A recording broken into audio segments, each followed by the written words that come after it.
Ludo Pomeray, extraterrien, prise 1 et dernière prise. Il n'y en aura pas 2, vous êtes prévenus.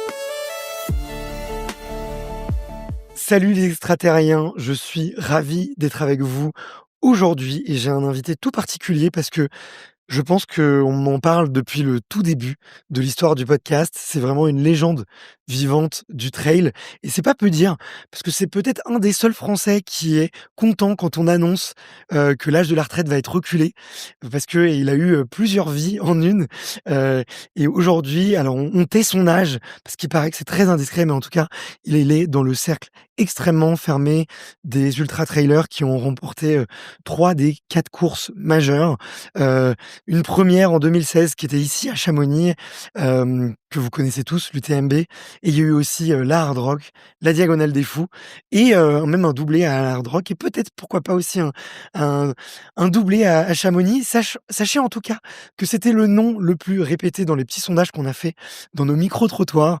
J'ai l'immense, honneur et plaisir d'accueillir Ludovic Pomeray. On va dire Ludo à partir de maintenant, on va se tutoyer. Comment vas-tu Ludo, dans cette petite semaine à 2-3 jours de la course? Bah, merci pour l'invitation et puis ça va pour l'instant, détendu, les jambes, pas mal aux jambes. Voilà, ce OK. sera peut-être pas le cas dans 4 jours. OK. Peut-être pas le cas dans 1 heure. J'ai prévu 100 squats. Il y a un petit, il y a un petit échauffement. Écoute, je suis vraiment touché et encore une fois, ravi de te recevoir ici. Je pense que tu as été un des noms les plus cités par, les invités du podcast, quand je leur demande un petit peu, quelques clés de succès, quelques clés de longévité, quelques clés de plaisir aussi. Comment est-ce qu'on garde la flamme? Je te disais un peu en introduction que ce podcast, il est né d'une envie un peu égoïste et personnelle de comprendre comment est-ce qu'on garde la flamme, parce que moi, à 17 ans, un jour, elle a disparu. Hem, donc on va parler un petit peu de tous ces sujets-là, mais forcément, je suis obligé de te poser un peu la question de l'actualité. Tu sors un livre, tu vas faire, c'est ta combienième course là de l'UTMB? L'UTMB ou l'UTMB lui-même? Parce que l'UTMB, ça doit être la 9e départ, je pense OK. et bah, l'UTMB, ouais, je sais pas dire. Premier c'est en 2001, je crois. Non, 2001, ça existait pas encore l'UTMB. C'est 2003 pour la 1re édition et moi j'ai fait 2004 OK, pour la d'accord. 1re édition. Bon, en plus, j'ai une encyclopédie de la course. Donc 9e fois que tu la cours? Ouais, l'UTMB puis, je sais pas, j'ai dû faire, 2 fois le CCC, 3 fois TDS, voilà, Mmh. donc faut Tu as compter. gagné aussi la TDS. C'est ça. Ouais. Tu te lasses pas de passer sous l'arche? C'est toujours le même plaisir? Ah non, je suis content quand je passe, sous l'arche, enfin au départ, et encore plus à l'arrivée et c'est une partie importante de passer, l'arrivée en fait, quand on prend le Mmh. départ surtout d'une course, un peu longue, quoi. C'est ce que tu te dis à chaque fois, l'essentiel, c'est de terminer?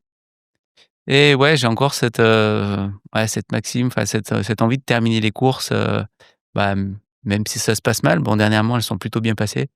Heu, je croise les doigts, je touche du bois. Ah non, c'est un terrain casse. Je touche du bois et puis on verra pour ouais, pour vendredi, quoi. OK. Est-ce que, tu arrives sur des courses comme ça avec, une certaine ambition ou l'envie un peu de gagner, intérieurement? Tu vois, en préparant cette interview, j'ai eu le ressenti que tu arrivais souvent sur les courses un peu sur la pointe des pieds et là, cette année, bon, ça fait déjà plusieurs années que c'est difficile de te cacher, mais cette année encore plus, on peut pas te louper. Encore une fois, je te disais, on s'amusait à demander aux gens, qui va gagner cette année et tu vois, entre ton nom et celui de François, tout le monde a envie un peu d'une bataille, mais tout le monde enfin, tu fais partie des grands favoris. Je pense que tu as interviewé que les Français là, parce que là, tu donnes que des Français et je pense qu'il y a quand même aussi un petit peu de challenge, hors français là. Tu vois qui hors français? Bah, moi, j'ai donné même un peu, devant François, Ben Diman en fait, Mmh. voilà qui est assez solide. François, ça reste François et je pense qu'il sera là, il sera à la bataille et je lui souhaite quand même un 5e titre, mais voilà, faut qu'il en donne un peu aux autres. Ouais, exactement et tu seras là, Ouais, tu sais bien faire rester à l'affût quand même. rester à l'affût, ouais, non, enfin moi, peut-être que je manque d'ambition peut-être sur les courses, et voilà, comme je t'ai dit, moi, mon premier objectif, c'est passer la ligne déjà, et puis après, bah, je me fixe un deuxième objectif qui est public ou pas, et qui est, plus objectif de temps et de place. Par contre, j'essaye de jamais me fixer un objectif, place en fait, hem, parce que ça dépend pas que de toi, quoi, en fait. Mmh. Donc voilà. OK. Tu préfères, c'est un super bon conseil, tu vois, de se concentrer, je pense, sur, sa propre performance. Hem, tu parles du temps que tu as envie de faire cette année, par exemple? Ou tu le gardes pour toi? Ouais, non, bah, c'est voilà, j'ai dit le premier objectif, il est bien officiel. Enfin, c'est voilà, je voudrais terminer, enchaîner ces 3 courses, en fait, qui sont importantes et qui me feraient, un beau cadeau cette année spéciale, quoi. Ouais. Tu pas cité mon âge, donc je ne vais pas le dire maintenant. Et ouais, donc ça, c'est le 1er objectif. Et puis, ouais, le deuxième qui est quand même bien challenging, c'est de si je peux être vers 21:00, en fait, qui est, mon temps de l'année dernière, voilà, ça serait bien d'être stable, voire d'améliorer. J'ai amélioré, tout le temps, en fait, jusqu'à maintenant. Là, il y a petit changement de parcours, et puis on verra aussi, en fonction de la météo, ce qui est annoncé. Là, c'est un peu incertain, quoi. Tu as toujours fait mieux sur tes 9 courses à l'UTMB? Non, j'ai toujours fait mieux depuis que j'ai gagné, parce que moi j'ai beaucoup Mmh. bâché, hein, l'UTMB. Donc ouais, non, j'ai bâché en 2004-2005. La course a été arrêtée en 2010, j'ai fini en 2012, mais quand c'était, l'aller-retour dans la vallée de Cham, donc pas vraiment le tour du Mont Blanc. Et puis, bah, je l'ai gagné en 2016 et puis 2016, ouais, j'ai fait toujours, mieux en temps que ce que j'avais fait, quand j'ai gagné, quoi, mais pas en place. Mmh. Bah, et c'est j'allais te demander, c'est pas rageant de faire mieux en de faire mieux en temps que la fois où tu as gagné, mais de faire moins bien en place?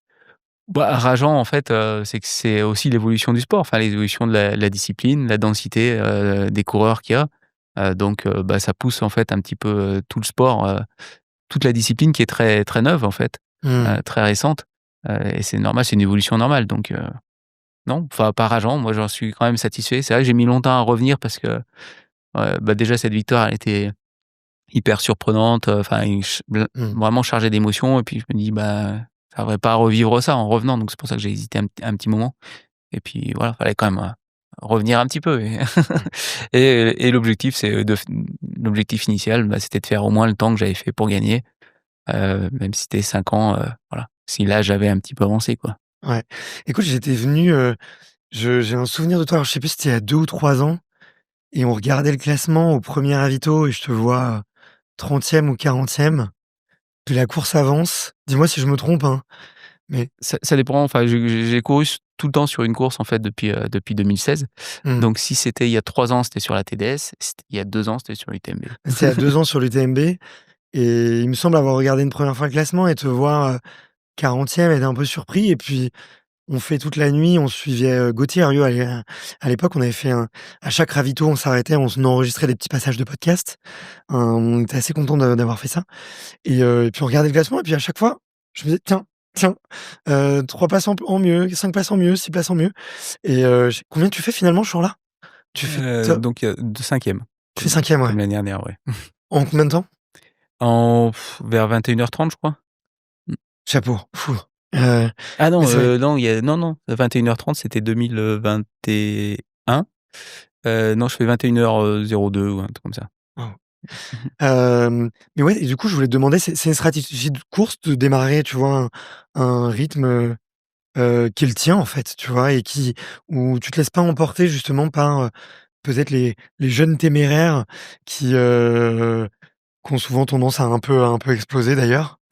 C'est exactement ça, tu l'as dit, en fait, c'est mon pace et puis, quand, j'arrive à peu près à suivre le groupe, sans en me disant que l'allure est raisonnable jusqu'aux ouches et puis quand ça attaque le col de Vosa et que personne se met à marcher alors que c'est super raide, je me dis: «Bah, là, c'est plus mon pace si je les suis, quoi». Mmh.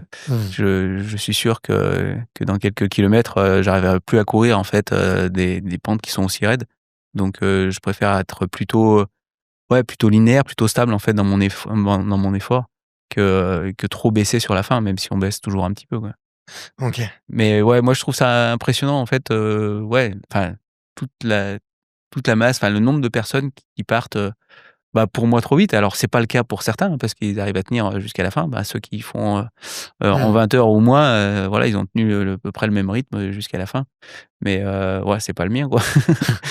Tu as déjà essayé de faire ça sur des courses, juste pour t'amuser, peut-être des courses de préparation, des courses moins importantes pour toi, de partir, tiens, en jouant les avant-postes pour voir un peu ce que ça fait et d'essayer de tenir jusqu'au bout? C'est une stratégie que tu as déjà essayée ou vraiment jamais tu dis: «Je m'écoute, je vais à mon rythme, quoi qu'il arrive»? Ouais, j'ai essayé ça, bah, en 2021 quand, je gagne la Diag avec Daniel Young. Je m'étais dit: «Je avant la course, voilà, prendre un petit peu de risque». J'avais fait plusieurs fois 2e en fait, sur cette course et dit: «Je prends un peu de risque et puis je veux rester avec la tête». Mais au final, j'ai été un peu, rattrapé par mon sérieux, enfin, ouais, mon envie de terminer et puis, me dire: «Mais si je continue sur ce rythme-là, bah, enfin, je verrai pas la redoute, quoi, je verrai pas l'arrivée, quoi». Mmh. Donc, ouais, non, je suis quand même plus conservateur, quoi et peut-être trop pris par l'envie de terminer, quoi, Mmh. justement, à ce que je disais tout à l'heure, quoi. Donc, je sais pas si c'est du coup, manque d'ambition, Mmh. ou garder un petit peu, bah, cette volonté initiale de terminer la boucle, quoi. Ou est-ce que c'est la douleur d'abandonner? Ouais. Ah.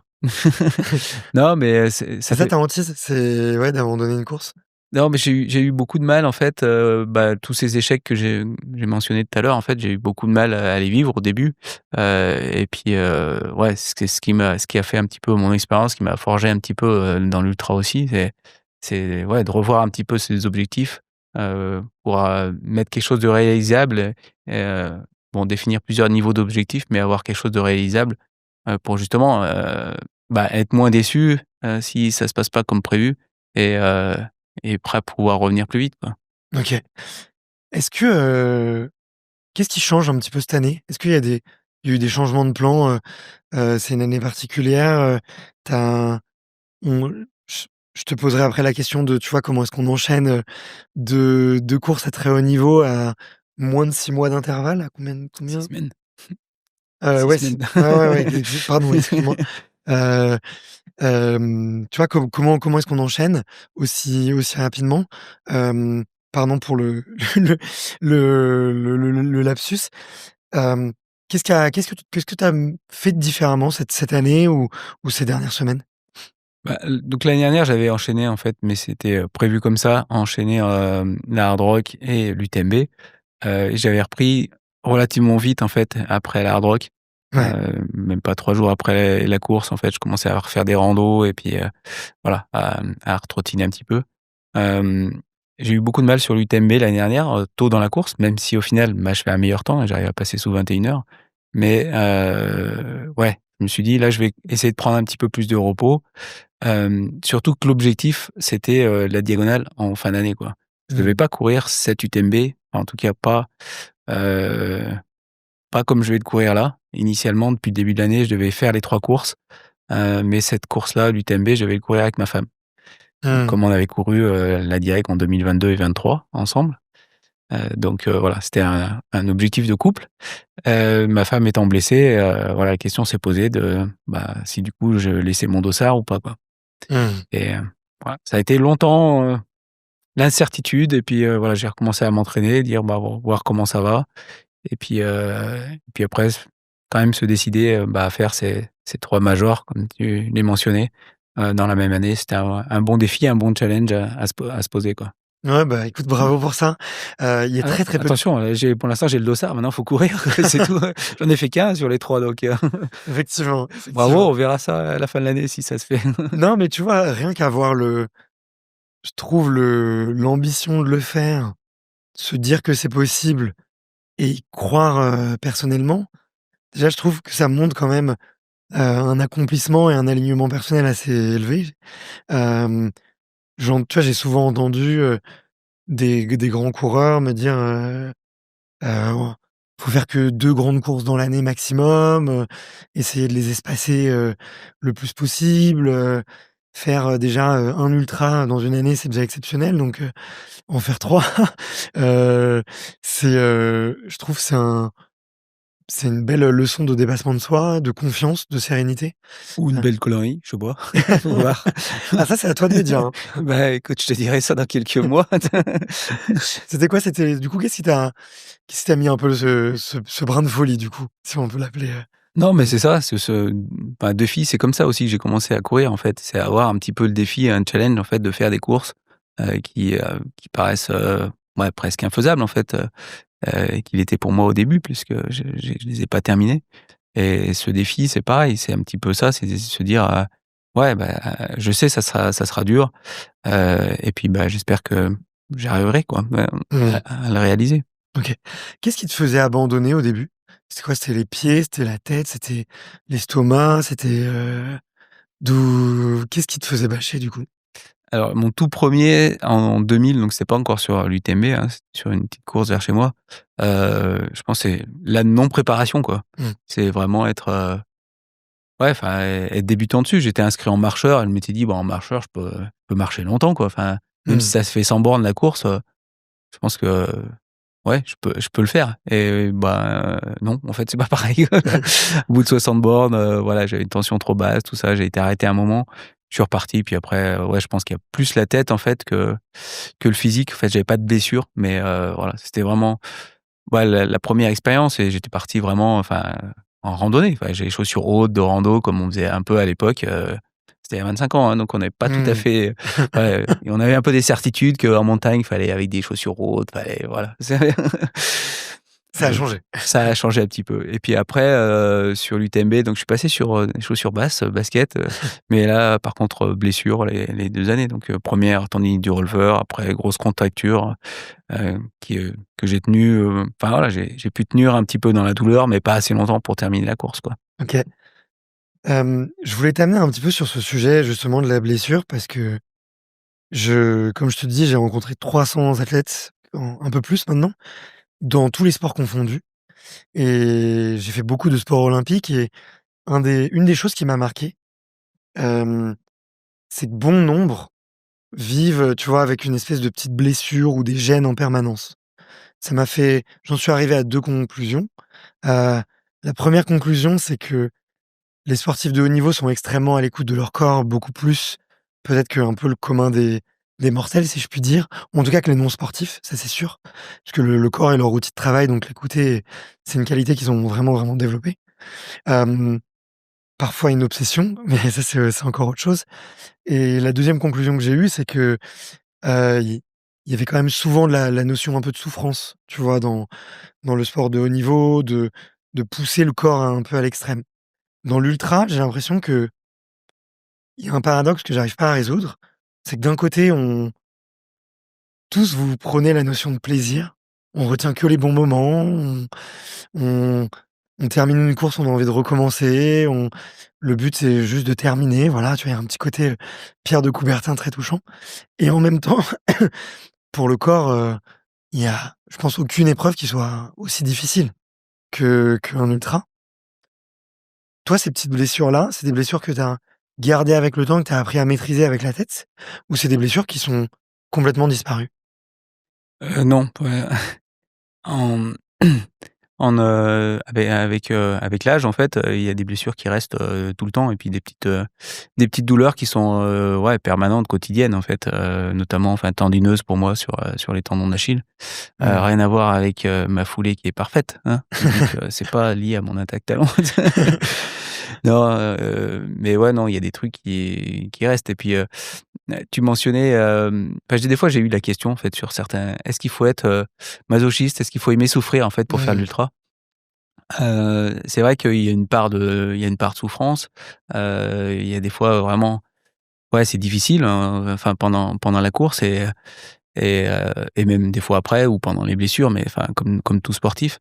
Mais par contre, comme tu l'as dit, ce qu'on retient, c'est que les bons moments et heureusement que c'est comme ça qu'on retient que les bons moments parce que sinon c'est sûr que ce serait très difficile de repartir après, et de se dire, «Ouais, je vais recommencer». Tu disais, on arrive et on a envie de recommencer.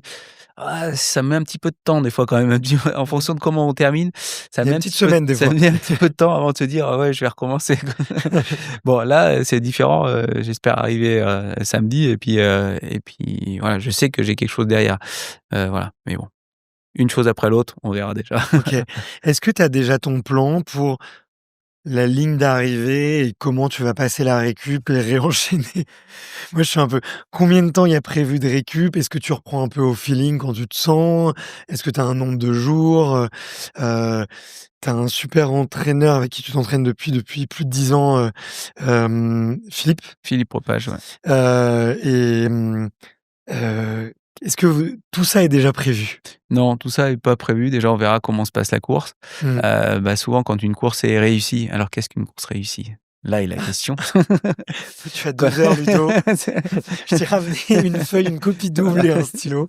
donc quand la course, ouais, est réussie, en fait, souvent on récupère mieux, en fait. Donc non, ça sera fait, en fait, au jour le jour et je pense que ça sera quand même, en général, on prend une petite semaine de récup.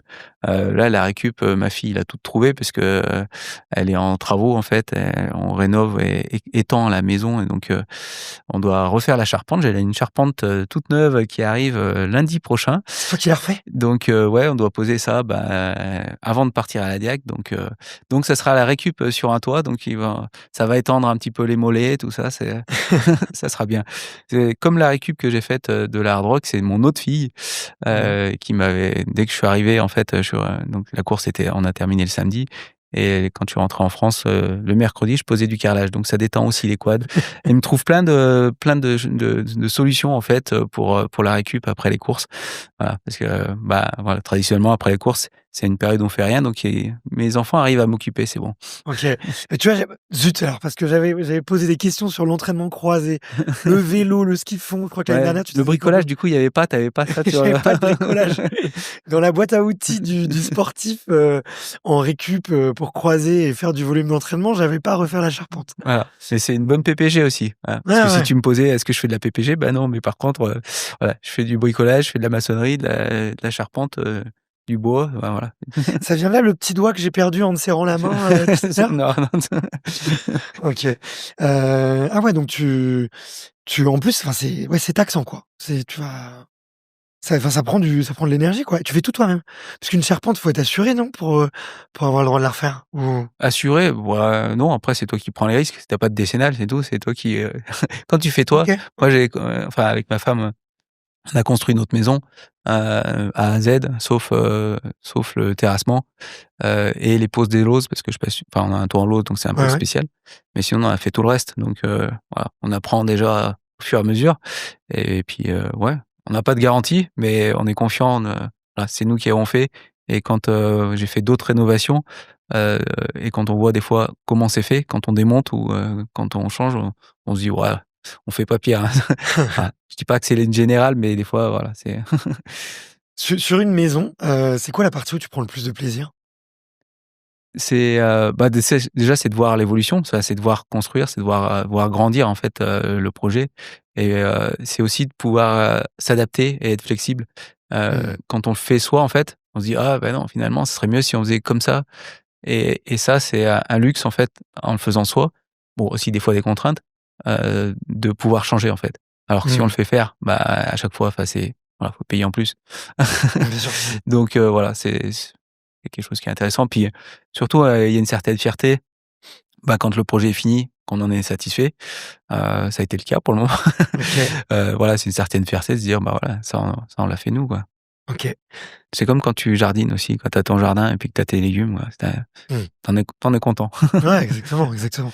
Et c'est un petit peu, bah, même sur une course, j'imagine, tu vois? Peu importe la distance, certains ça va être, 5 kilomètres, d'autres des ultras, mais on parle beaucoup du plaisir de la ligne d'arrivée, mais je pense qu'il y a aussi la satisfaction d'avoir suivi tout son plan, d'avoir mis plein de choses en place et tout le chemin un peu intellectuel, émotionnel et spirituel aussi, de la construction et de l'effort et de la discipline qui a été mis en place. J'imagine qu'il y a aussi cette satisfaction-là, le jour où tout est terminé, de te dire: «Waouh, ça fait ça». Ouais, bah, satisfaction déjà dans la préparation, de Mmh. pouvoir, bah, s'investir comme on a envie en fait. Est-ce que c'est la bonne façon, ou pas? Bah, ça après, voilà, la course le dit. Mais ouais, être déjà content de sa préparation, c'est une bonne étape et puis quand, bah, elle se déroule quand la course se déroule selon le plan, alors on essaye toujours d'établir un petit peu un plan, que ce soit nutritionnel, un petit peu d'allure et cetera. Après, c'est rare où ça se déroule, comme sur comme sur le plan. Faut juste être prêt, bah, dans l'ultra comme ailleurs, je pense, Mmh. à pouvoir s'adapter justement aux conditions, aux changements qu'il peut y avoir et des fois, ça peut être quelque chose qui peut être bloquant pour certains athlètes justement à pas il y a un changement de quelque chose en fait, on va pas arriver à s'adapter, quoi. OK. Bon, dernière question sur, la partie construction. Mais si je te donne une maison avec un budget quasiment illimité, tu vois? Disons, plusieurs millions d'euros. Où courir les 4 majeurs dans l'année, avec une forme olympique, quel projet tu choisis? Ah et la question est dure, hein, parce que moi je suis un peu feignant à la base, mais après voilà, tu me parles de 4 majeurs avec une, forme olympique quand même, c'est tentant, quoi. Ouais. Ouais, allez, quand même pour le sport, ouais. Parce qu'on est ici Course si ouais, sur un podcast immobilier, ouais, ouais, c'est ça. J'ai pas fait beaucoup de podcasts immobiliers, mais non, ouais. mais ouais, enfin, c'est vrai qu'il y a une certaine fierté à faire cette construction, et cetera, mais il y a pas autant d'émotions qu'on peut avoir sur une course, ouais, quand on franchit la ligne, enfin quand on a des scénarios de course, avec plein de rebondissements, enfin, ouais, c'est des émotions qui sont dures à retrouver ailleurs et qui sont en plus, ouais, décuplées en fait, Mmh. par la fatigue qu'on a sur l'épreuve, voilà, qui dure quand même plusieurs heures, dizaines d'heures même. Ouais. Mmh. Tu verses souvent une petite larme, toi, à l'arrivée des courses? Ouais, je suis un petit peu pudique, mais c'est vrai que ça m'arrive des fois, c'est, même un petit peu, en avance quand, voilà, je sais que, bah, plus rien va se passer en fait et c'est vrai que les émotions montent un petit peu et les larmes viennent. Sur la ligne, ouais, je suis un petit peu encore, plus ouais, un peu réservé quoi. Mmh. Mais oui, enfin, ouais, j'en ai quand même puis, même à se remémorer en faire certaines courses, notamment en fait cette, UTMB en 2016 avec la famille, enfin voilà, les émotions qu'il y a eu aussi de la famille, ouais, je le montre pas trop, mais quelque part, alors Céline, ma femme, quand elle va écouter ça, elle va dire, ouais, moi je suis pas d'accord, mais ouais, il y a une certaine sensibilité et des émotions et je pense qu'elles sont encore on les laisse un peu plus transparaître, je pense, en vieillissant aussi. Mmh. Tu apprends. Ouais, ouais et puis on se dit: «Bah, ça sert à rien de les cacher, en fait». Mmh. C'est un très beau message, ça sert à rien de les cacher. Moi, j'essaye, tu vois, mon fils, bon, il a 5 ans, des fois, il me dit: «J'ai pas envie de pleurer», les petits garçons, ils pleurent pas. Bon, j'essaye de lui dire que déjà, c'est pas une question de genre, de petite fille, de petit garçon, mais aussi de lui dire que, d'apprendre à communiquer et de laisser aller ses émotions, c'est aussi libérateur. Donc, Ouais. je lui donnerai ce podcast. Mais c'est un peu aussi, ouais, c'est peut-être après ça dépend un petit peu, bah, justement, enfin, il y a un peu des idées ancrées, des idées préconçues, là-dessus, en fait, ou ouais, ou même, en fait, comment on a été élevé ou un peu des généralités, mais c'est vrai que je pense qu'elles sont aussi un petit peu en train d'être cassées, enfin, en tout cas Bien pour sûr. ma part, donc Tu dois le ça voir un change petit un peu peu. au quotidien avec tes filles, non? Ouais, bah, maintenant elles sont grandes, mais Ouais. mais ouais, ouais, bah, c'est pareil, en fait, c'est, des fois difficile aussi, ça reste quand même toujours, difficile, je sais pas pour quelle raison. Des fois, bah, de les exprimer vraiment, ouais, en face, en Mmh. fait, ces sentiments de dire «je t'aime» à ses enfants, bah, pour certains, c'est hyper naturel, pour d'autres, c'est plus Mmh. complexe et voilà. Ouais, ça s'apprend, ça s'apprend. Hem, qu'est-ce que qu'est-ce qu'elles ont dit d'ailleurs, tes filles, ta femme, ton entourage quand tu leur annonces que tu passes professionnel et que tu vas arrêter de travailler et que tu te lances dans une nouvelle vie? Bah, de toute façon, elle le savait déjà depuis longtemps. C'était un Mmh. plan qu'on avait fixé avec Céline quand on a commencé à travailler, donc ça fait 25 ans. On s'était fixé le plan d'arrêter, de travailler, en fait, à 50 ans. Donc il y a pas eu de surprise au final, depuis longtemps, c'est juste, elle se demandait si vraiment on allait le faire, quoi, c'est tout. Mmh. Donc ce plan, il est établi depuis longtemps et chose nouvelle, c'est en fait de pas être à la retraite comme on avait prévu, mais d'être professionnel dans la course à pied, quoi. Ouais, OK. Ça faisait longtemps que tu avais prévu ce passage-là? Ah ouais, ouais, bah, Que c'est, tu en avais envie? voilà, c'est inspiration aussi de ma belle famille, de mon beau-père qui est parti à 50 ans parce qu'il était cheminot et de se dire que, bah, à 50 ans, on n'est pas encore complètement pourri, on peut encore faire des choses qui sont intéressantes, donc c'est bien, bah, si on arrive à se donner plus de temps et Mmh. d'arrêter de travailler à 50 ans, donc ouais, c'était un plan de vie, ouais. OK. C'est quoi ton plan si jamais, je sais pas, d'ici, 1 an, 2 ans, tu as plus envie de courir? Alors, Tu as un plan B ou pas? non, j'ai pas de plan B.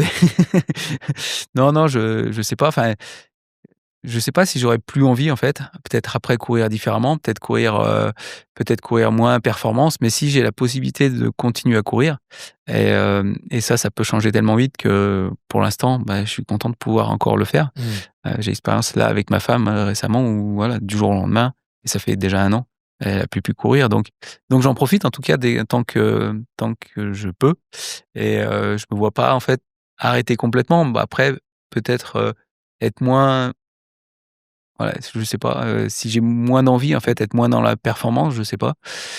Ce que j'ai envie aussi et je l'ai fait il y a pas longtemps, courir, bah, avec ma fille, avec d'autres personnes, voilà, j'aime bien partager ces moments, quoi. Mmh. Donc si, je me sens plus l'envie en fait de vraiment être, au haut niveau de performance, ça pourrait être avec quelqu'un qui a un niveau un peu moindre et puis partager des moments de course parce que Mmh. j'aime toujours ces moments en course, quoi. Ouais, ouais.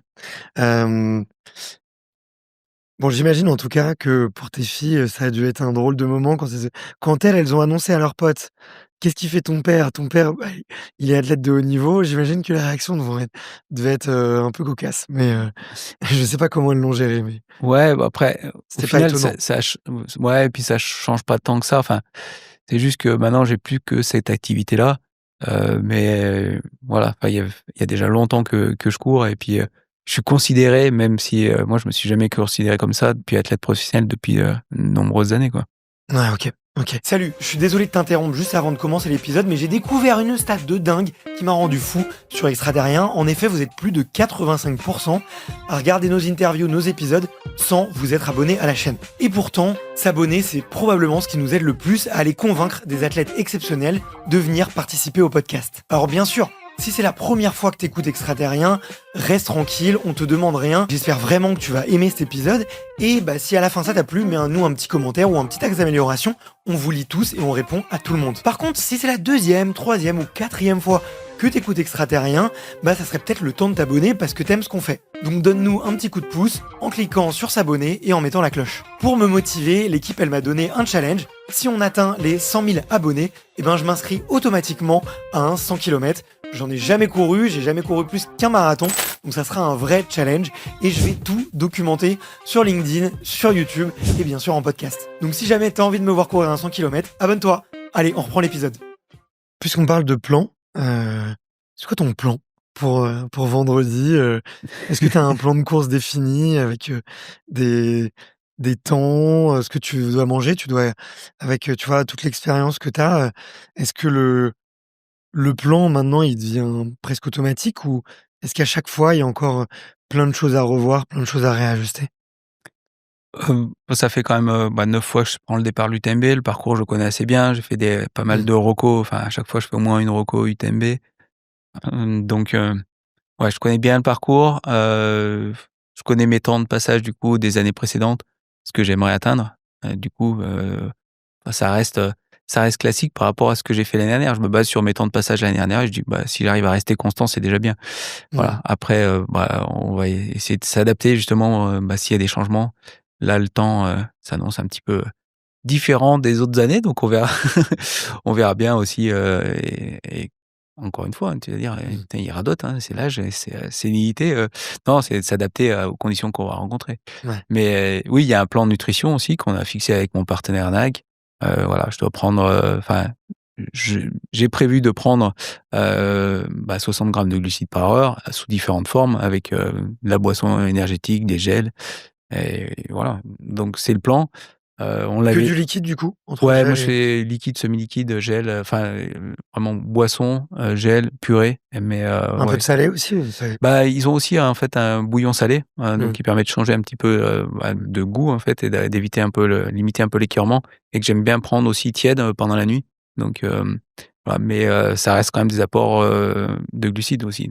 Ouais, ouais, bien sûr. Donc et puis après, il y a toujours une petite part, d'imprévu où, Céline qui me fait l'assistance, elle a des choses qui peuvent me faire envie, comme ça peut être un peu de charcuterie salée, voilà, Ça justement. arrive? Ouais, ouais, ça arrive. Alors, c'est pas souvent, mais c'est aussi le rôle de l'assistant, de d'être un petit peu pareil à l'imprévu, aux demandes un peu spéciales que je peux avoir sur à certains moments et donc ouais et puis, comme je te dis, un plan, on l'a prévu, on en avait prévu un sur, la Hard Rock il y a 2 ans avec mon partenaire aussi, et puis je voyais que ça convenait pas à ce moment-là. Il a fallu que je change en cours de route, parce que j'étais parti, avec, trop de produits énergétiques en boisson, pas assez d'eau et j'étais, saturé en fait et écœuré un peu trop vite. Mmh. Donc on en revient toujours au même truc. OK. Ouais, Adapter et ouais, être flexible en fait au OK. changement, quoi. Tu dois te très, très bien te connaître donc c'est sûr que ça doit bien marcher. Ouais, ça m'empêche pas de faire des erreurs, c'est bon. On apprend encore, Mmh. tous les jours, quoi. C'est quoi le truc le plus fou ou l'envie la plus folle ou inappropriée, on va dire, que tu as pu avoir durant une course? Tu as parlé de saucisson, est-ce que tu as eu des d'autres envies un peu dingo?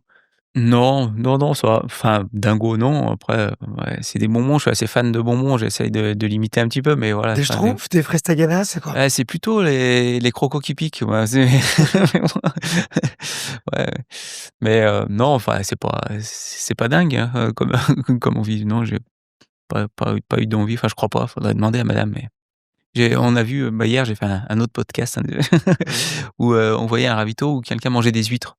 Je dis: Ouais, «Bon, OK, ouais». pourquoi pas? Bah, si ça fait envie, en fait, non, disons que sur un ultra, on peut être aussi un petit peu plus, c'est un peu plus de être permissif, en fait, un peu plus, que sur, des courses plus courtes, et puis, ce qui fait plaisir à la tête, ça aide aussi, quoi, quelque part, donc Mmh. OK, OK, OK. Hem, tu as,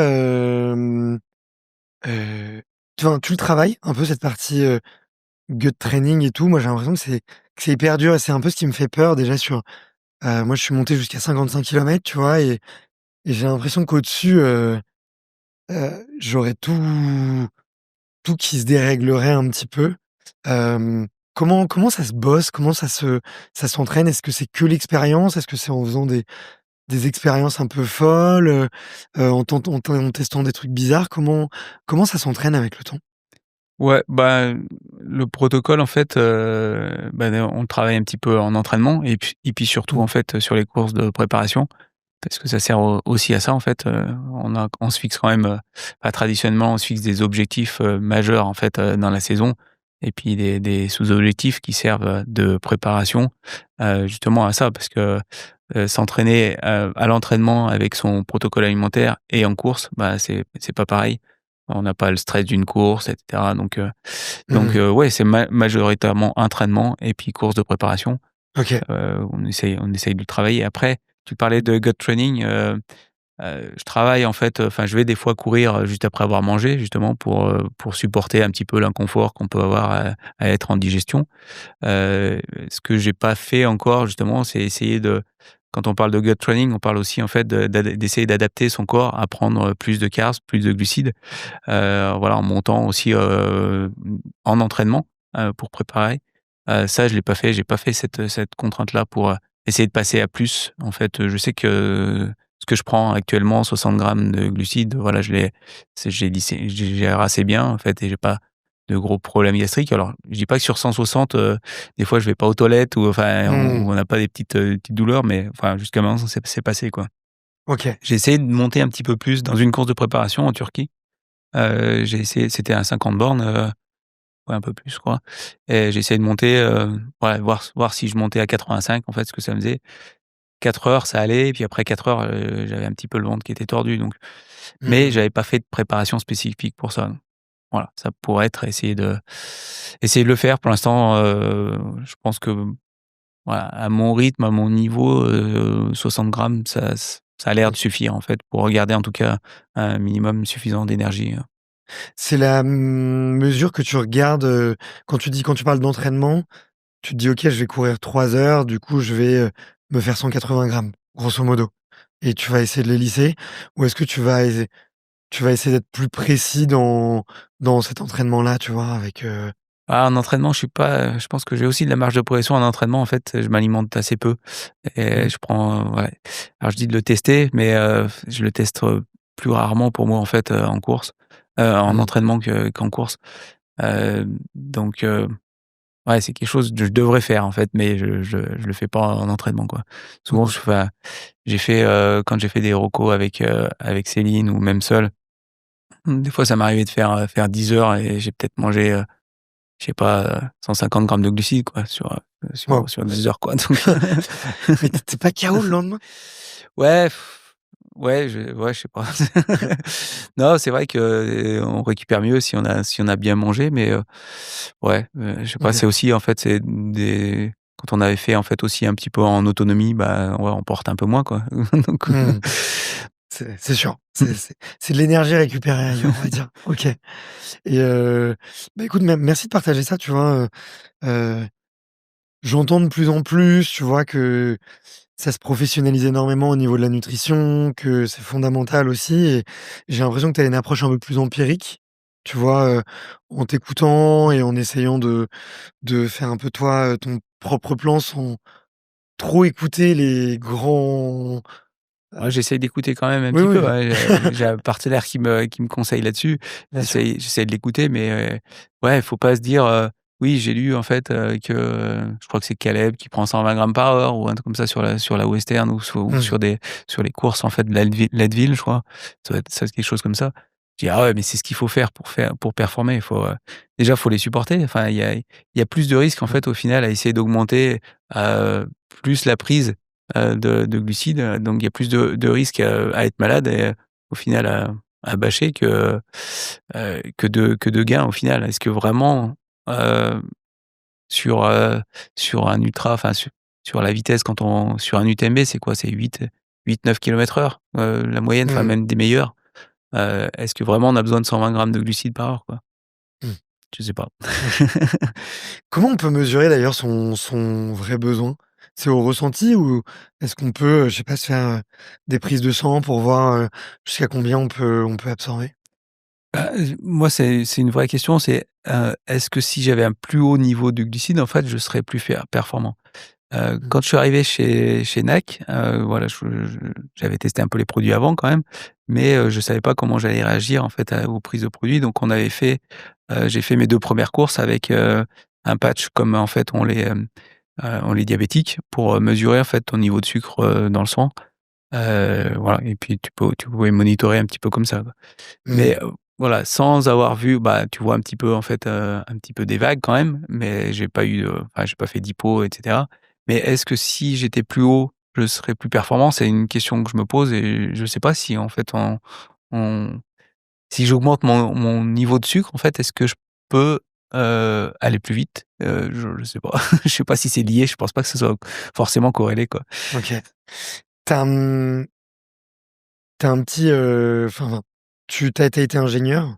Heu, j'imagine que bon, tu aimes bien les mettre les mains dans le cambouis et dans, et dans, en tout cas dans les travaux aussi. Je me dis, est-ce que, la partie un peu data, technologique, ça t'intéresse toi? Tu vois, j'ai l'impression qu'il y a un peu 2 équipes. Il y a ceux qui disent: «Bon, au final, ça ne fait que confirmer ce que je ressens» et qui s'en détachent. Puis il y a ceux qui aiment bien quand même regarder, qui suivent ça, qui sentent que ça les fait progresser, qui sont curieux d'essayer aussi de comprendre heu, comment ils fonctionnent par les chiffres. Toi, tu te situerais un peu, de quel côté du spectre?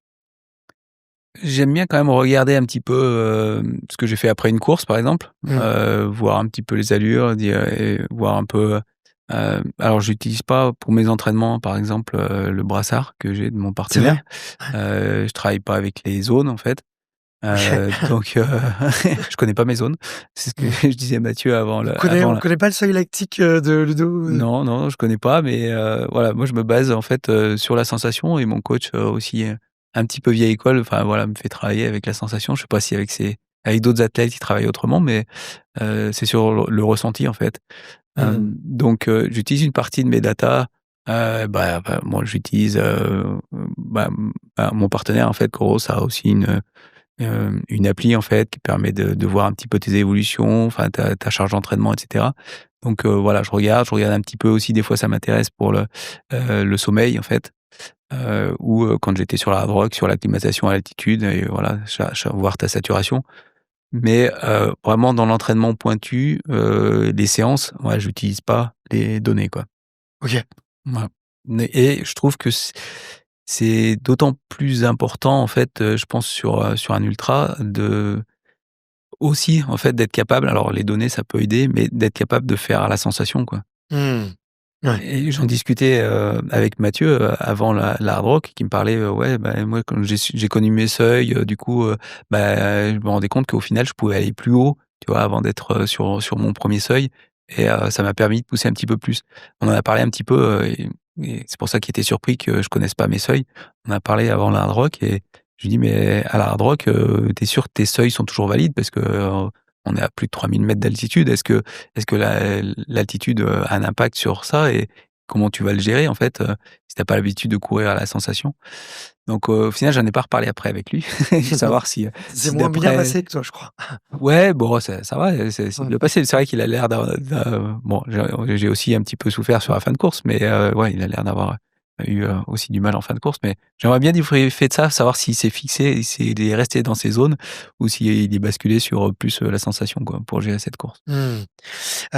Bon, en tout cas, j'aime bien ce conseil, tu vois, de développer au maximum, sa capacité à ressentir et être capable de s'entraîner et de courir sans chiffres, sans rien et juste en s'écoutant et de savoir un peu, où est-ce qu'on se situe, juste en se concentrant sur le corps, quoi, finalement. Et puis si on a une panne, alors ça arrive jamais, hein, mais bon, si on a une panne, ça veut dire quoi? On s'arrête alors? C'est on veut plus courir? Généralement, les corps et les têtes ont plus de pannes que la montre, hein. Oui, c'est vrai. Tu vois, je discutais avec, Willy Georges, je sais pas si tu vois qui c'est un crossfitter.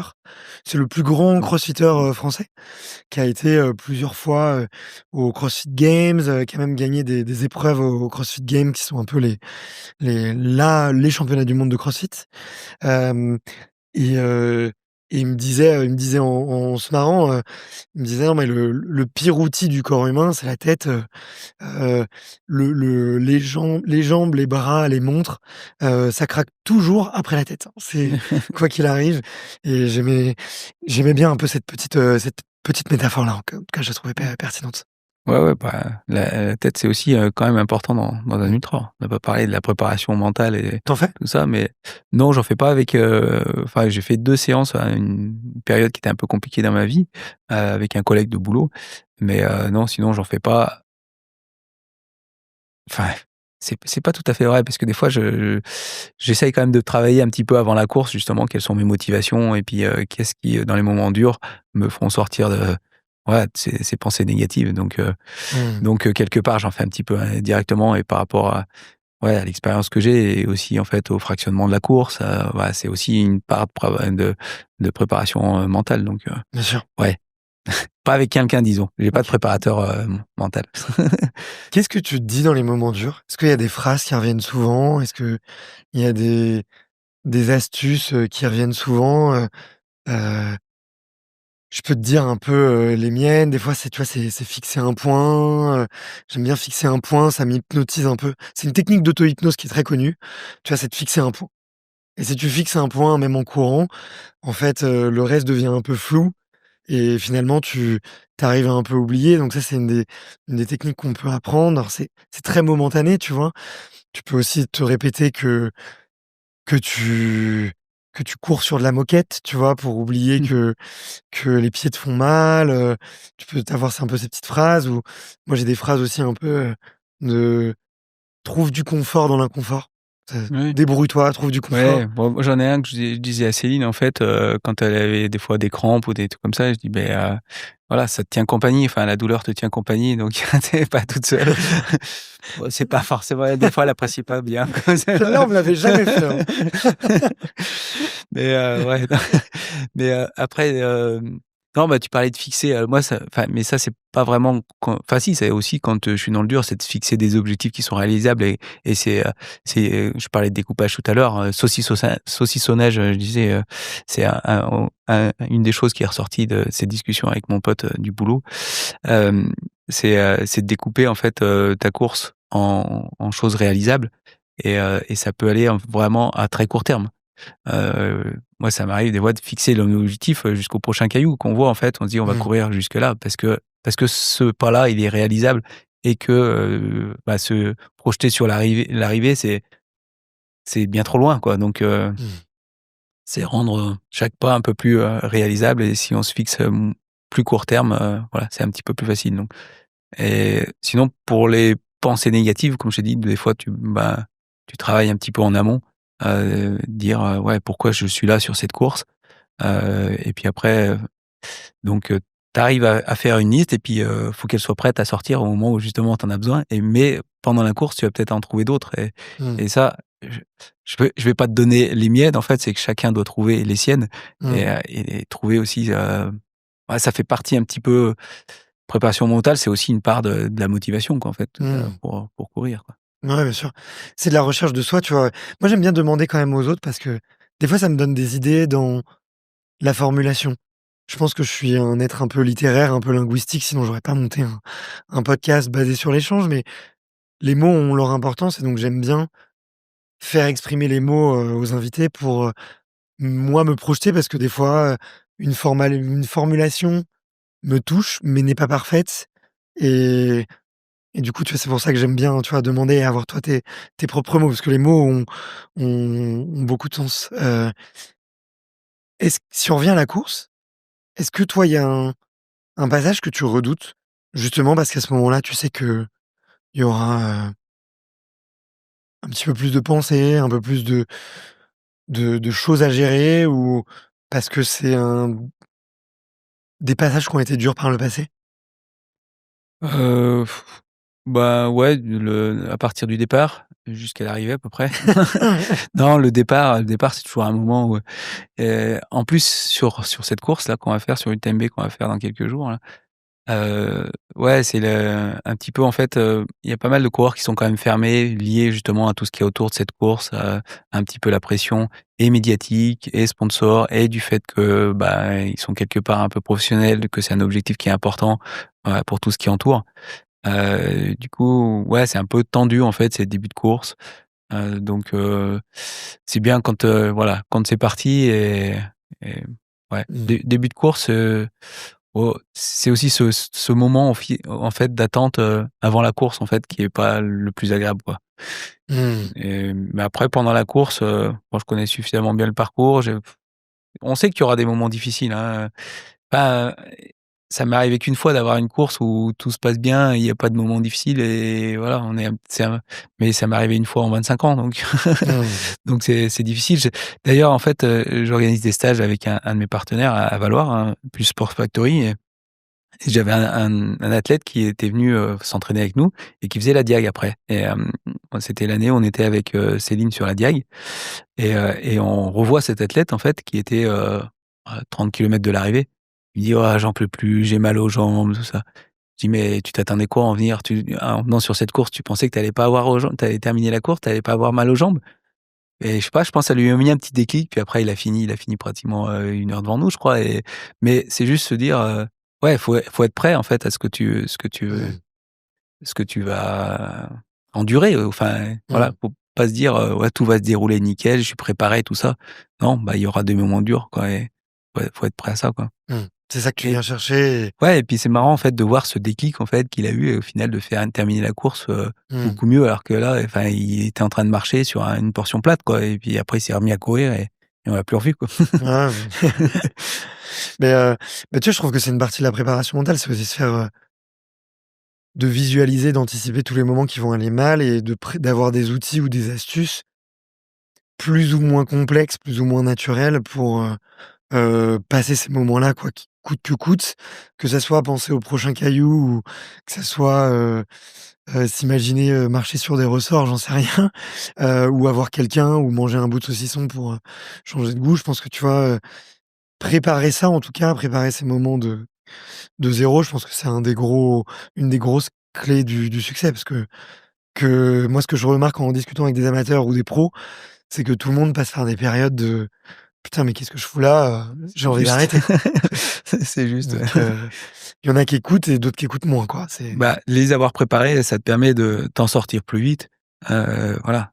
Enfin, on parle un petit peu de spirale négative. mmh, C'est ça qu'on recherche en préparant un petit peu, nos motivations, c'est dès que, voilà, on a des pensées qui sont plus noires, bah, ça va vite en fait de se dire: «Ouais, mais au final, il y a ça qui va pas, il y a ça, ça, ça», puis après c'est de pire en pire, quoi, donc mmh, c'est tout de suite, voilà, tout de suite penser à quelque chose de positif pour sortir de ça, quoi. ouais.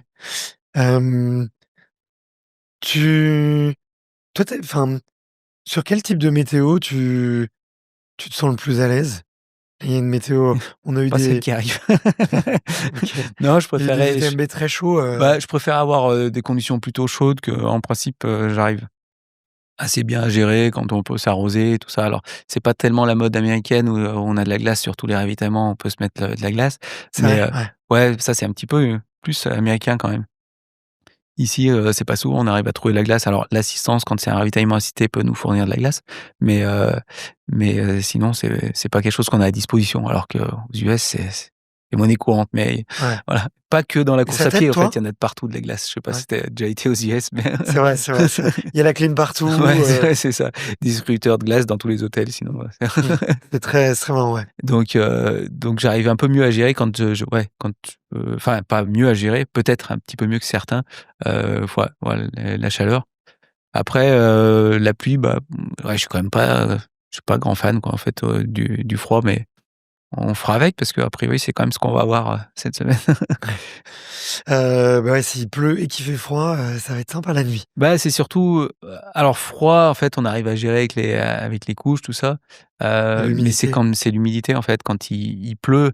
D'ailleurs, je préfère qu'il neige, en fait, mais quand il pleut et puis qu'on est proche des zéros, c'est vraiment là où c'est compliqué à gérer, quoi, ce froid humide, quoi. Mmh. Bon, comme la chaleur humide qu'on peut avoir en Thaïlande, aussi des fois à La Réunion, mais Ouais. Ouais, ouais, beh, c'est encore autre chose, c'est encore autre chose. Heu, Parce que, ouais, il y a un fort gradient de température finalement, heu, s'il fait froid, tu ça peut approcher des zéros, tu penses? là, bah, là, les dernières météos que j'ai vues, ils annonçaient, la limite plus neige à 2005. Donc on sera pas loin des zéros en fait, en tout cas, En peut-être ressenti? 1-2 degrés quoi. En température réelle, après ressenti, ça peut être moins du coup, hein. Ouais, ouais, OK. Hem, OK, OK, très clair. Écoute, on vient de passer l'heure, excuse-moi, de d'interview, donc je vais te libérer, dans quelques minutes. J'ai des petites questions un petit peu pour la fin, comment tu moi, je suis un peu curieux de savoir comment tu considères un peu tous les petits jeunes là qui sont arrivés, heu, avec beaucoup d'ambition, qui mettent, beaucoup de communication aussi dans le trail, heu Tu parles de Théo que tu as reçu dans ton podcast? Non, il y a Théo, mais pas que lui, tu vois? Je pense, il y Ah, en il est a pas plus. si jeune que ça, il y en a des plus jeunes, ouais. Ouais, ouais, il y en a d'autres qui sont encore plus jeunes, tu vois? Mais, comment tu regardes un peu cette nouvelle génération, qui commence de plus en plus tôt, qui est de plus en plus ambitieuse, qui fait de plus en plus de bruit aussi, comment tu les regardes toi avec, ton œil, avec, 25 ans d'expérience, de course? Non, beh, c'est sûr que je pense qu'ils sont aussi attirés par, cette médiatisation, cette professionnalisation, donc qui est, Pas que la qui course, ouais. voilà, qui est assez nouvelle en fait, dans la discipline. Ils étaient pas là quand, bah, quand au début une course, quand tu remportais un saucisson, c'était bien quoi. Moi, quand j'ai remporté l'UTMB, c'était 500 € en bon d'achat chez North Face, parce que c'était North Face le partenaire. Donc, voilà, ça a changé. Peut-être qu'il y a un petit peu d'attirance pour ça. J'espère qu'il y a pas que ça. Il y a aussi en fait le plaisir d'être en montagne, bah, de Mmh. l'effort et du sport. Maintenant, c'est bien aussi que de nouvelles têtes arrivent, hein, et c'est vrai qu'ils ont plus cette fibre en fait, voilà, on est un petit peu vieille école, même si on essaye de s'y mettre, de s'adapter, au changement, mais des réseaux en fait, un petit peu de provoque. Voilà, si on parle un Mmh. peu de Théo, un petit clin d'œil, hein, pour Théo, On un petit peu embrasse, on embrasse. un petit peu de provoque, mais qui fait partie aussi un petit peu ouais, du jeu en fait des réseaux. Mmh. Donc Toi, tu aimes bien chambrer au final? oui aussi, Donc donc ça, je le c'est pour prends ça que bien. même ça se passe bien avec Théo aussi parce que voilà ça ouais, en fait, ça se passe bien avec pas mal de monde donc ça va. Mais non, c'est bien qu'il y ait cette motivation. Je dis, attention justement, à pouvoir la garder cette, motivation. Tu me parlais de tes échecs en fait à 17 ans. Est-ce que c'est aussi, être arrivé trop jeune en fait dans le sport, avoir, peut-être, raté une partie de l'adolescence? Tu me parlais d'une crise un petit peu de la trentaine, mais voilà, c'est peut-être que parce qu'il y avait une crise d'adolescence qui a été ratée à ce moment-là, parce que tu étais déjà, Mmh. focalisé dans le sport, et dans autre chose et que, il y a des choses de la vie que tu avais pas découvert à ce moment-là. Donc, attention à ça aussi, garder aussi en dehors du sport en fait, une vie sociale. Je pense que c'est important pour, garder un équilibre.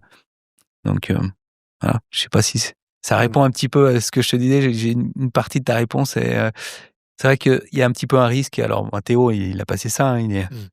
Il est quand même plus vieux, il est marié même, maintenant, donc voilà, c'est Presque mature, ouais, presque c'est mature. presque. On verra avec les enfants.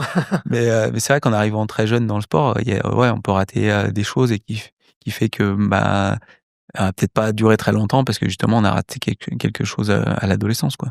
Mmh, OK. Hem, bon, bah, écoute, merci de me partager ça.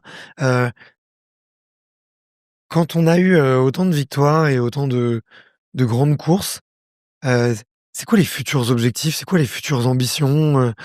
C'est de faire un petit peu mieux à chaque fois, peut-être tu l'as dit, mais est-ce qu'il y a encore des grandes courses qui font rêver, des grandes traversées, d'aller chercher des titres qui manquent? Toi, tu reviens sur les courses que tu as déjà gagnées C'est alors? vrai, c'est que je les gagne plus, quoi. Donc on aime bien, tu bien la répétition, mais c'est quoi, ouais, les trucs qui te font encore rêver, qui te font encore vibrer, quoi? Ouais, bah, c'est un petit peu, aussi le fait que j'ai plus de temps maintenant, à consacrer, donc j'ai envie d'aller un peu aussi sur des courses. Alors voilà, c'est pas trop dans le trend, heu, de l'écologie, mais des courses en fait qui me permettent aussi de voyager et puis, de combiner un petit peu ça, enfin la partie sport et la partie voyage. Donc je pense qu'il y a encore de quoi faire. Et puis, ouais, il y a des courses que j'ai pas encore, enfin même qui sont proches et que j'ai pas encore faites, même françaises en fait. Voilà, j'ai toujours été accaparé à ces périodes, notamment fin août, par, un événement qui se passe ici mais voilà, il y a d'autres choses qui se passent ailleurs. Donc ça peut être ça. Ça peut être des courses, à étapes, des courses aussi un petit peu spécifiques, alors c'est une course à étapes, mais le marathon des sables, jamais été. Tu Heu, jamais été, ouais. non, mais ouais et puis des courses plus longues voilà, qui me font j'ai un peu d'appréhension, un peu peur encore, pour le moment. Mais voilà, une course comme le Thor, ça peut être un des futurs objectifs. Comme je t'ai dit, j'ai commencé par des défis et voilà, ça peut être des défis aussi un petit peu comme ça, quoi. OK. Bon, bah, écoute, c'est annoncé. Hem, pour la fin, j'ai, une dizaine de petites questions que ça va durer 1 minute. Tu peux répondre en un mot ou, tu peux en un mot, tu verras, c'est un tu préfères ça, tu préfères ça. Heu, Tu me donnes ton choix, pas besoin de le OK. justifier et le but, c'est d'aller un petit peu rapidement. C'est parti? Allez, je vais essayer. Bon, tu préfères gagner la Barclay ou regagner l'UTMB? UTMB. Raclette ou tartiflette? Ouh là, c'est dur, non, raclette. Sans pompe ou sans squat? Sans squat. OK. Courir le matin à 5 heures ou courir le soir à 23 heures? Ouais, je ferais presque du soir quand même. OK. Hem, Courir avec ou sans les bâtons? Non, alors si je dis courir, c'est sans bâton. OK. Sinon, c'est marcher avec bâton. Mmh. Bon, départ sous la pluie ou en pleine canicule? Ouais, canicule. Chamois ou marmotte? Ouais, j'ai une petite histoire avec une marmotte récemment, on leur a dit: «Marmotte». Tu me la raconteras en antenne. La bière avec ou sans alcool? Sans bière. Sans bière. Rouge ou blanc? Sans vin. J'ai pas dit que c'était dur. Si tu Ah, veux passer une OK. soirée, c'est avec, Kylian Jornet ou avec Courtney de Walter? Ouais, je suis quand même plus, femme, donc je vais dire Courtney. OK. Ouais, ça me plairait de passer avec les 2 quand même, mais ça dépend de quoi on parle. Si tu dois courir l'UTMB uniquement avec du chocolat ou avec du saucisson, tu choisis quoi? Ah, ta question est dure. Ouais, chocolat, il faut un peu d'énergie quand même. Est-ce que tu préfères faire l'UTMB sans chaussures ou sans slip? Sans slip. J'ai le droit Hem, aux shorts ou pas? Ça dépend. qui a la vie la plus dure? C'est Théo Dét Théo. Théo Détienne ou Casquette Verte? Non, c'est Théo Détienne. Bon, une toute dernière pour la route. Est-ce que tu préfères courir toute ta vie sur route, mais avec des chaussures ou ne courir que sur des sentiers, mais uniquement pieds nus? Ouais, j'ai pas envie de souffrir trop quand même. Allez, on va dire même sur la route, mais ça peut être, délicat aussi, hein, quand il fait chaud, mais Tu déjà allez essayé? non, ouais, enfin, ça m'est déjà arrivé de courir pieds nus, mais non, faut que le bitume soit bon. Bon, bah, on terminera là-dessus, OK. sur un bon bitume. Merci beaucoup Ludo, j'ai passé un excellent moment avec, des petits fous rires, des petits moments aussi plus sérieux. On a Heu, été super sérieux, on n'a pas trop ouais, rigolé là, hein. pas trop, il fallait quand même On n'est pas délivrer. là pour rigoler quand de toute façon Chamonix, on n'est pas là pour rigoler, quoi. Où est-ce qu'il faut aller pour rigoler du coup? Pas à Cham. Bon, Ou bah, alors pas avant l'UTMB, après peut-être. OK. On viendra à Valloire du coup, pendant des stages, OK. j'imagine que ça rigole beaucoup plus du coup. Non, non, c'est, hyper sérieux les stages, on est là pour s'entraîner aussi, quoi, OK. il y a un temps pour tout, quoi. OK. Bon, c'est annoncé, mais en tout cas, merci beaucoup de ton temps. Je sais qu'il est extrêmement précieux. J'en parle, on a oublié d'en parler, mais j'en parle maintenant. Je vais mettre le premier lien dans la description. C'est le livre Contretemps qu'a écrit, Ludo. Est-ce que tu peux nous dire peut-être un petit mot sur ce livre, pour clôturer cette interview? Oh, bah, un petit mot, c'est simple, hein, en fait, c'est, une autobiographie, donc les 50 premières années de ma vie et puis, j'attends avec impatience le tome 2 pour les 50 prochaines, mais Bon, bah, on reparlera longévité, il y aura une deuxième invitation pour parler longévité. En tout cas, merci beaucoup à toutes les auditrices et les auditeurs. Si vous avez aimé ce podcast, bah, n'hésitez pas à le partager sur les réseaux, sur Instagram par exemple. Vous pouvez taguer Ludo, nous taguer nous dire que vous avez bien aimé, c'est aussi ça nous fait hyper plaisir. et que vous avez pas aimé, hein, on est ouvert à la critique. Ça C'est dites-le constructif. dites-le que à Ludo parce que de toute façon c'est lui qui a Non, fait tu veux pas? 80 du boulot. OK. Non, je plaisante, bien sûr, on est ouvert, mais en tout cas, dites-le à Ludo, ça fait plaisir aux invités, ça leur donne envie de revenir et bah, ça leur donne du baume au cœur quand ils savent que ça a été utile de prendre la parole, donc vraiment faites-le et puis, bah, si vous êtes encore ici, c'est probablement que l'épisode vous a plu, donc pensez à vous abonner et bah, je vous dis sinon à très bientôt et bah, Ludo, je vais suivre ta course, je serai probablement sur les chemins et sur la ligne d'arrivée, donc je te dis à samedi. OK, à samedi. Bah, j'espère samedi en tout cas pour la ligne d'arrivée. Ouais, à plus, salut. À plus.